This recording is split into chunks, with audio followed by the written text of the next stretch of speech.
राधाष्टमी का उत्सव तो जन्माष्टमी से भी बड़ा होता है हमारे ब्रजमंडल में। तो ऐसे राधाष्टमी का भाव। अब कई लोग पूछ रहे हैं कैसे क्रम होना चाहिए, तो देखो ठाकुर जी का जन्मोत्सव मनाया जाता रात्रि 12 बजे, पर किशोरी जी जो हैं ये उदिया भाव से प्रकट हुई। मतलब सूर्य उदय, जैसे ही सूर्य की प्रथम किरण पड़ी है पृथ्वी पर, बस हल्के हल्के सूर्य उदय हुआ, तभी किशोरी जी का प्रादुर्भाव हुआ। तो एक प्रकार से नहीं, सुन लो ताली बाद में बजा ले। सुबह 4:30 बजे, 4-4:30 बजे आप सबको, अगर घर में किशोरी जी विराज रही हैं स्वच्छंद भाव से, तो किशोरी जी को अभिषेक करना। वैसे हम तो दोनों उनको ही कर दें। जन्माष्टमी पे भी युगल सरकार, घर के ठाकुर जी जो हैं युगल राधा कृष्ण, उनको करें, और राधाष्टमी पर भी दोनों उनको ही करें।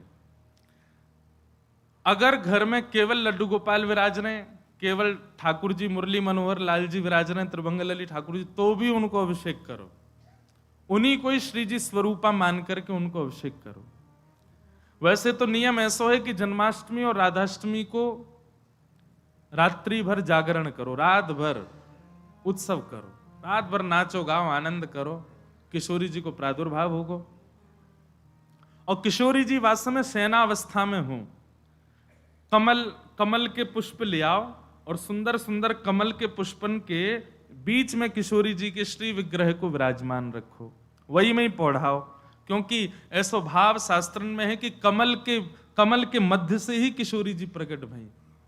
तो कमल मध्य में किशोरी जी को विराजमान करो। घर पे ठाकुर जी हैं तो ठाकुर जी को विराजमान रखो।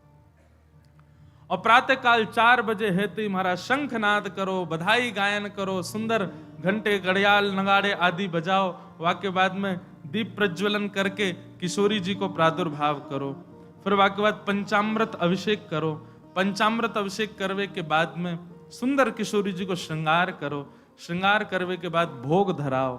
भोग धरा करके फिर किशोरी जी की आरती करो। आरती करने के पश्चात फिर खूब नाचो, इतने नाचो इतने हम तो अभी जयपुर में एक बात कह के आए, उत्सव तब तक मत मानो कि नाचते नाचते उत्सव करते करते डॉक्टर के पास नहीं जाना पड़ जाए। अगर आपको दवाई नहीं लेनी पड़ी तो समझो उत्सव मनाया ही नहीं आपने। शादी ब्याह होता है घर में, तो लड़की का जो भाई होता है या लड़की के पिताजी, लड़की के मामा, लड़की पक्ष के, लड़का वाले तो ऊधम करें, लड़की वाले इनकी कमर कसे, उनके जेब में 2-4 दवाई पड़ी रहती है, सिर दर्द की, पेट दर्द की। क्यों, हमारी तो बड़ी 3 बहनें, तो उनको पता है, एक दवाई रखी रहेगी। क्यों, सिर दर्द हो रहा है, सो नहीं पा रहे हैं।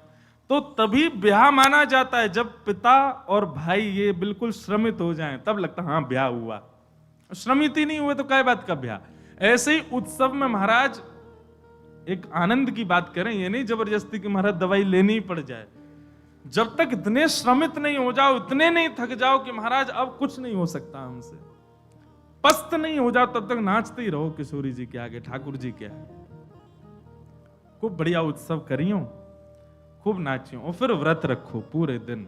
किशोरी जी को खूब बढ़िया व्यंजन पवाओ, और पवा करके वो कोई को वितरण करो, कोई अपने काजे थोड़ा रख लो, दूसरे दिन जब नौमी लगे सोवा को पाओ प्रसाद रूप में, पर वादन व्रत रखो। और भैया नहीं रुको जाए तो पालियो, चकाचक पाओ। बोले हमारी श्री जी को उत्सव है, हम तो पाएंगे तो पाओ, कोई दोष भी नहीं। व्रत ना करने से पाप नहीं लगता है, पर व्रत करने से पुण्य बहुत होता है हमको, लेकिन पुण्य की नहीं, हमको किशोरी जी की कामना है। तो इस प्रकार, और फिर एक नियम सुनो, या तो संभावना बने तो सहस्त्र कमल, 1000 कमल, और 1000 कमल की भावना नहीं बने तो 1000 कोई भी पुष्प, लेकिन सुगंधित होने चाहिए, बिना सुगंध वाले नहीं। मोगरा के हो जाएं, हार श्रृंगार के हो जाएं, गुलाब के हो जाएं, और यदि व्यवस्था बन जाए तो कमल 1000 हो जाएं। किशोरी जी के अभिषेक के बाद, आरती करने के बाद, सब आरती आदि पूजन किशोरी जी को भोग लगाने के बाद, फिर उसके बाद 1000 कमल से श्री चरणों की अर्चना करो। अब अर्चना में तो कई लोग ऐसा भाव रखेंगे कि राधा सहस्त्र नाम गाओ, राधा सहस्त्र नाम से 1000 कमल चढ़ाओ, पर हमारी भावना ऐसी गोपाल सहस्त्र नाम से चढ़ाओ, गोपाल जी के नाम से एक एक कमल ठाकुर जी, क्योंकि भैया धन धन राधिका के चरण,